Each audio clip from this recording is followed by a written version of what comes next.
Health is wealth tayo guys. Ayan, welcome sa aking channel. Meron naman ako ditong ampalaya leaves, dragon fruit, nuts at saka carrots. Tapos meron akong yogurt. Ayan.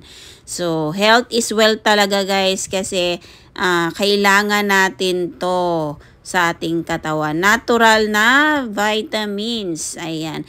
Para maiba naman kasi sobrang tamis ng dragon fruit guys, nilagyan ko siya ng ampalaya leaves kasi mapait yung ampalaya.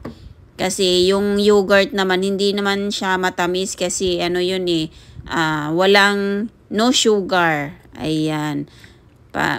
Iba kasi ang lasa pag lagyan ng ng yogurt. Medyo mas lalo siyang nanam yung lasa ng ating juice kapag may yogurt siya. Pero hindi kasi ako mahilig sa matamis kaya ayan nilagyan ko siya ng ampalaya. O 'di ba? Ang lasa nito guys, mabango siya kasi nga may nuts. Ang lasa nito matamis na mapait. Pero masustansya. Ayan. Ganyan ang kulay niya. Super red siya. So, yun lang guys. Thank you for watching. Stay healthy tayong lahat. And God bless everyone. Ayan, napaka-yummy. Let's drink.